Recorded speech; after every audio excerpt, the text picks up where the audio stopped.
বেরিয়েছিলাম আজকে কেনাকাটা করতে। বেরিয়ে সে কি বিপদ!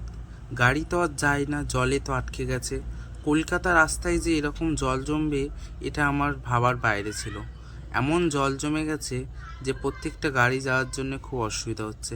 আমরা সিগনালে অনেকক্ষণ দাঁড়িয়েছিলাম। দেখতে পাচ্ছ প্রত্যেকটা গাড়ির চাকা প্রায় ডুবে যাওয়ার ভাব। ওই যে স্কুটিটা দেখতে পাচ্ছ দুটো চাকা পুরো ডুবে গেছে, ওই যে গাড়িটা ওইগুলো প্রায় সব ডুবে যাওয়ার তার। তারপর সিগন্যাল থেকে কোনো মতে বার হয়ে আমরা চলে আসলাম একটা গোপালের জামা কাপড়ের দোকানে। এখানে খুব সুন্দর সুন্দর গোপালের জিনিসপত্র পাওয়া যায়, মানে জামা কাপড় থেকে গোপালের সব রকম জিনিস এখানে পাওয়া যায়। তাই মার্কেটটায় আসলাম। এটা হচ্ছে সোদপুর মার্কেট, খুব সুন্দর সব কিছু পাওয়া যায় এখানে। এখানে এই পাথরের গোপালগুলো দেখছিলাম, এইগুলো এত সুন্দর পাথরের গোপালগুলো চোখ ফেরানো যাচ্ছিল না। তারপর এখানে সুন্দর সুন্দর গোপালের দোলনা দেখলাম, সেগুলোও একটু দেখলাম।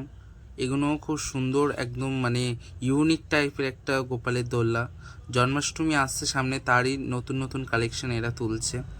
তাই আমি একবার দেখে গেলাম, পরে এসে নেবো। এখন কিছুই নিইনি, জাস্ট একবার এক ঝলক দেখে গেলাম। খুব সুন্দর, এই যে এই দোলনাটাও খুব সুন্দর লাগছে। ওখান দিয়ে গোপাল টোপাল দেখে তারপর জামা কাপড়গুলো দেখে আমি এইদিকে চলে আসলাম একটা দোকানে, ড্রেসিং টেবিলের দোকানে। ড্রেসিং টেবিলের দোকানে এসে এখানে একটা ড্রেসিং টেবিল দেখছিলাম। এই যে ড্রেসিং টেবিলটা, এটা খুব সুন্দর, এটাও পছন্দ হয়েছিল। এটা বলছিল 5,500 টাকা। এটাও দেখে গেলাম, পরে একবার এসে নেওয়া যাবে। এটাও বলেছে 5,500 টাকা, শুধু কালারটা আলাদা। এই দুটোর মধ্যে পছন্দ করে গেলাম, পরে একবার এসে নেবো।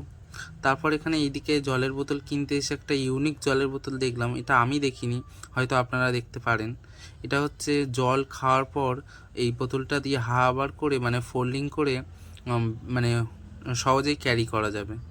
তো এই বোতলটা আমি প্রথম দেখলাম, তাই এটাও একবার একটু ভিডিও করে নিলাম। এই কালারটা খুব সুন্দর লাগছে। এটা আর একটা কালার, ওই সেম বোতলই বাট কালারটা আলাদা। এটা ব্লু কালার, খুব সুন্দর লাগছিল। এটাও দিদি দেখাচ্ছিল যে কিরমভাবে কি করতে হয়।